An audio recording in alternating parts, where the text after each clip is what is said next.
আজি আকৌ এটা নতুন ৰেচিপি লৈ মেমুজ ব্লগলৈ আপোনালোকক স্বাগতম জনাইছোঁ। আজি মই সৰু মাছ সৰিয়হ দি বনাম। সৰিয়হ এইকাৰণে মই লৈছোঁ, এইখিনি সৰিয়হ তিয়াই থৈছিলোঁ দেই, তিয়াই থৈ ধুই লৈছোঁ। তেজপাত, শুকান জলকীয়া, কেঁচা জলকীয়া, আদা নহৰু এৰাই লৈছোঁ আৰু পিঁয়াজ 3টা আৰু এইখিনি মাছ। এতিয়া মই এইখিনি মাছকেইটা প্ৰথমতে ভাজি ল'ম, তাৰপিছত এইটো সৰিয়হটো পেষ্ট এটা বনাই লওঁ। আপোনালোকে চাওকচোন মই কেনেকৈ মই মাছকেইটা নিমখ আৰু হালধি অকণমান সানি লৈছোঁ। এতিয়া কেৰাহীটো মই গেছত বহাই দিছোঁ, গৰমো হৈছে, অলপ তেল দিছোঁ। তেলটো কমকৈ দিলে হ'ব কাৰণ আমাৰ সৰিয়হত তেল থাকে। এতিয়া মই মাছখিনি অকণমান ফ্ৰাই কৰি ল'ম।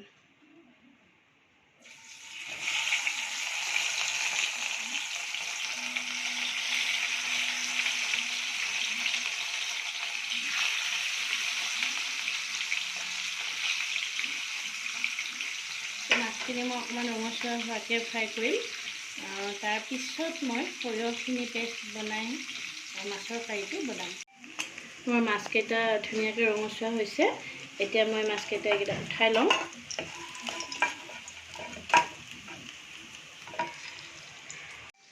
এয়া মই মিক্সিত পিঁয়াজকেইটা সৰুকৈ কাটি লৈ ভৰাই দিছোঁ। পিঁয়াজ, তাৰপিছত এয়া আদা, নহৰু আৰু কেঁচা জলকীয়া গোটেইখিনি ইয়াতে দি দিছোঁ। এতিয়া ইয়াতে এটা পেষ্ট বনাই ল'ম। এয়া মই আদা, নহৰু, পিঁয়াজ গোটেইখিনি আৰু কেঁচা জলকীয়া একেলগে পেষ্ট বনাই লৈছোঁ আৰু এইখিনি সৰিয়হটো পেষ্ট বনাই লৈছোঁ। এতিয়া মই কেৰাহীখন আকৌ গৰম হ'ব দিছোঁ, তাত অলপ তেল দি দিছোঁ। ইয়াতে মই শুকান জলকীয়া আৰু তেজপাতটো বহাই দিছোঁ। আপোনালোকে এনেকৈ বনাই খাই চাবচোন। এনে সকলোৱে খায়েই এইটো ডিছ, কিন্তু মই অলপ এনেকৈ বনাই চাইছোঁ বেলেগকৈ, আপোনালোকেও ট্ৰাই কৰিব। ইয়াত মই অকণমান পাঁচফোৰণ দি দিছোঁ। এইখিনি গৰম হোৱাৰ পিছত মই হালধি এচামুচ হালধি মই ইয়াতে তেলতে দি দিছোঁ। হালধিটো যেতিয়া তেলত দিব তেতিয়া কালাৰটো ধুনীয়া হয় আৰু গোন্ধটো ভাল হয়। এতিয়া মই এয়া আদা, নহৰু আৰু পিঁয়াজৰ পেষ্টটো বহাই দিছোঁ। আপোনালোকে গেছটো কমাই ল'ব, এইখিনি জ্বলি গ'লে নহ'লে ভাল নালাগিব। এতিয়া ইয়াতে নিমখ আৰু কিবা যদি মছলা দিব খোজে দিব পাৰে, মই কিন্তু অকল জিৰা মছলাহে দিম।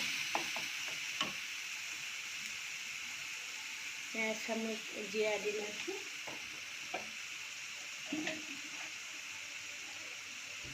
আৰু নিমখটো আপোনালোকে সোৱাদৰ জোখত দিব। নিমখটো কম দিলেই ভাল হয় কাৰণ মাছতো নিমখ অলৰেডি আছে।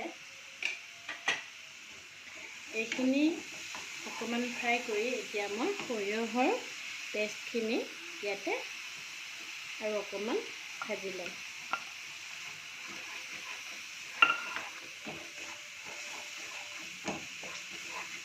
চাবচোন কালাৰটো বৰ ধুনীয়া হয়।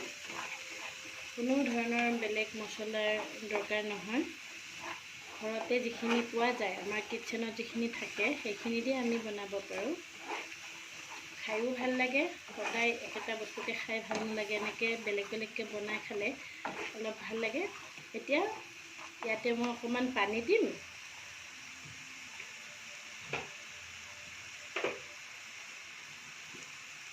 যিহেতু বেছি মই পনীয়া নকৰোঁ, গতিকে মই পানীটো অকণমান দিম মাছকেইটা সিজিব পৰাকৈ। এতিয়া মই ইয়াতে মাছ দি দিম।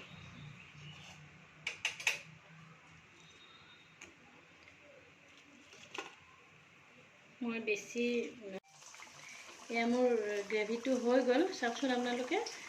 এইখিনি মই গ্ৰেভি ৰাখিছোঁ। আপোনালোকে যদি বেছিকৈ ৰাখিব খোজে বেছিকৈও পাৰে, মই অকণমানেই ৰাখিছোঁ। আৰু যদি ভাবে ইয়াতে অকণমান গৰম মছলা দিব পাৰে। মই গৰম মছলা নিদিওঁ, সৰিয়হৰ লগত এনেকৈ খায়ে ভাল লাগিব। খাবচোন এনেকৈ বনাই। যদি ভাল পায় মোক কমেণ্ট কৰিব, চেনেলটো ছাবস্ক্ৰাইব কৰিব আৰু শ্বেয়াৰো কৰিব। Thank U.